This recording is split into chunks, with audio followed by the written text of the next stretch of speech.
Hello, hello mga kasari. It's me, Jennifer Mejia, ang titera ng bayan. Hello mga kasari, kamusta po kayong lahat?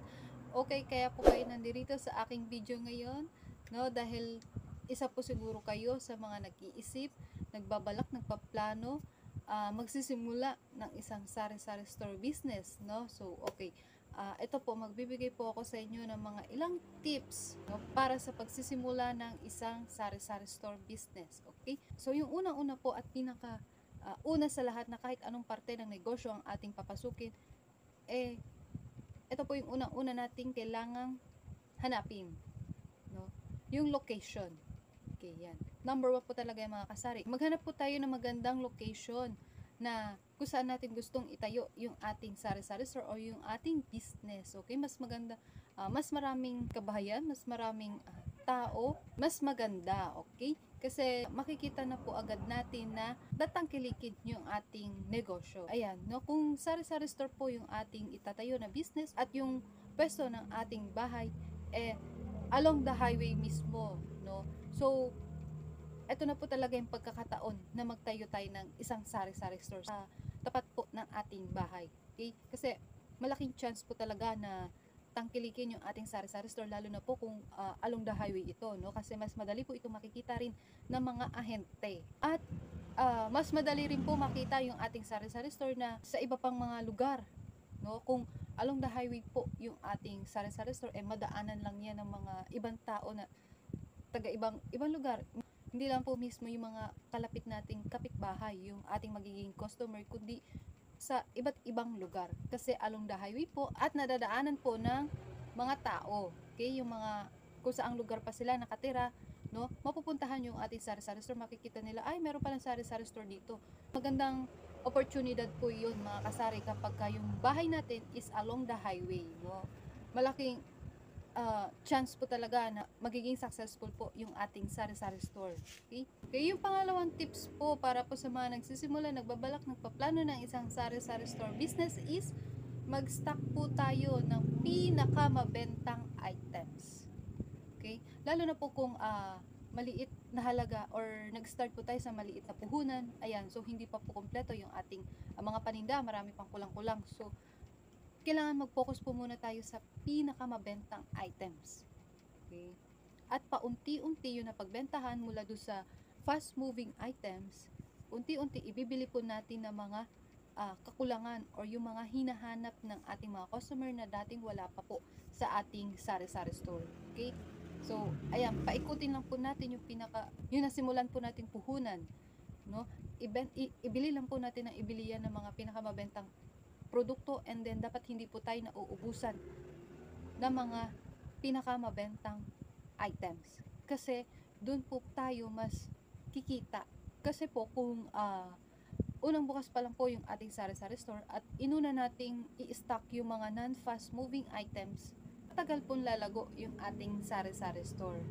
So yun, kailangan po mag-stock po tayo ng pinakamabentang items. Doon po muna tayo mag-focus, lalo na kung maliit na halaga pa lang po yung ating pinangpuhunan, no? So ayan, paikutin lang po natin ang paikutin yun at unti-unti ibibili natin yung mga non-fast moving items na hinahanap ng mga customer hanggang sa maging kompleto na at hanggang sa lahat na talaga na hinahanap ng customer nasa tindahan na po natin, no? At malay nyo maging mini grocery na rin, 'di ba? Yung mga kasari, yung pangatlong tips po is yung presyo. Sa panahon po ngayon, talagang matataas na yung mga presyo, lalo na yung mantika, no? Tumaas na naman yung presyo ng mantika, kaya yan. Yung presyo po is talagang kinukonsider po yan ng ating mga customer. Maghahanap po sila ng mura. Okay? So sa pagpepresyo po, kailangan balanse lang po tayo. Hindi po dapat sobrang mahal yung ipepresyo natin sa ating mga paninda or sobrang baba na halos wala na tayong kikitain. Huwag naman po ganun. So kailangan balanse lang po talaga yung pagpepresyo. Hanggat maaari, alamin din natin yung mga presyo ng ating mga kalapit na sari-sari store kung meron man po, no? Pero kung nag-iisa lang po tayo na sari-sari store sa lugar natin, o di, maswerte po tayo kasi mga customer natin walang mapagbabasehan ng mga presyo, diba? Kasi iisang tindahan lang po ang mapagbibilhan nila. Okay? Pero kung marami po tayong mga sari-sari store na kalapit, no, marami po tayong mga kapitbahay na sari-sari store, so kailangan papantay po tayo sa kanila. Basta, wag lang po masyadong mataas at wag din po masyadong mababa. Diba? Kasi sa panahon po ngayon mga kasari, sobrang taas na po talaga ng mga bilihin. Yung mga customer natin maghahanap at maghahanap po sila ng mura at kung saan po sila mas makakatipid, doon po sila bibili. Diba? So, ayan, no? So, kailangan babalansin po natin yung ating mga presyo. Okay? And yung pang-apat po, i-check po natin lagi yung mga expiration date. Okay? Lalong-lalo na po sa mga non-fast moving items. Kailangan bantayan po natin yan mga kasari. Kailangan hanggat maaari talaga, zero po. Zero na walang makakalagpas. Or hindi po tayo makakapagbigay ng expired na product sa ating mga customer. Okay? Kasi yung tiwala ng customer, mababawasan po sa atin. Parang mawawala na rin po sila ng gana na bumili sa ating sari-sari store. No, kasi every time na pupunta sila or bibili sa ating sari-sari store, lagi nila titingnan yung expiration date kasi nga po nawala na yung tiwala nila sa atin, no? Iniisip nila na baka expired na naman yung naabot natin sa kanila, yung naibigay natin sa kanila, kaya lagi po nating i-check, i-double check ang ating mga expiration date ng ating mga produkto. Syempre, pagkain po yung binibenta natin. More on pagkain po yung binibenta natin. So, kahit sino naman po, walang gustong bumili ng expired. 'Di ba? Kasi kakainin natin yan eh. No? Although wala namang epekto kapag kumain tayo ng na-expired na product na yung halos kaka-expired pa lang na isang araw pa lang lumipas, ganyan, no? Wala pa yung epekto, pero kailangan nakabantay pa rin po tayo sa mga expiration date ng ating produkto. No? So, talagang zero po dapat. Zero na walang makakalagpas or wala po tayong maiaabot na expired na product sa ating mga customer, okay? Isipin na lang din po natin yung tayo, di ba? Kung tayo po yung namimili, gusto po ba natin na makabili ng expired na product? Di ba hindi?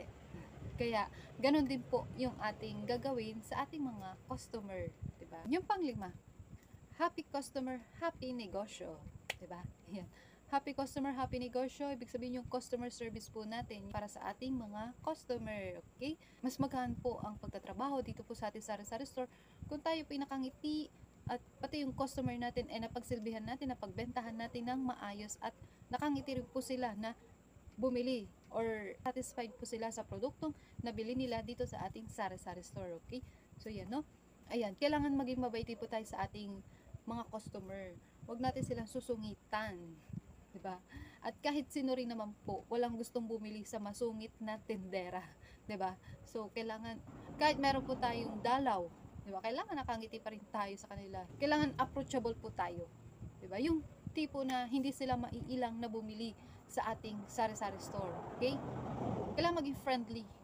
Kahit alam natin na uutangan tayo, kailangan maging friendly pa rin po tayo sa kanila. Okay? So yan, yun po yung 5 tips para po sa mga nagbabalak, nagpaplano ng isang sari-sari store na para lumago rin po ang ating sari-sari store. Yung una is location, pangalawa, mag-stock po ng pinakamabentang items. Pangatlo, presyo. Okay? Hindi masyadong mataas at hindi rin naman po masyadong mababa na halos wala na po tayong kikitain. Okay? Pang-apat, check po lagi ang expiration date. At pang-5, happy customer, happy negosyo. Diba? So, ayan. Hanggang dito na lamang po. I hope nagkaroon po kayo ng idea, tips para po sa mga magsisimula ng isang sari-sari store para lumago rin po ang ating sari-sari store. So, ayan. Hanggang dito na lamang po. Kung hindi pa po kayo nakasubscribe, please click nyo na po subscribe para sa iba ko po pong video. And thank you for watching. Bye-bye. See you on my next video. Happy selling. God bless.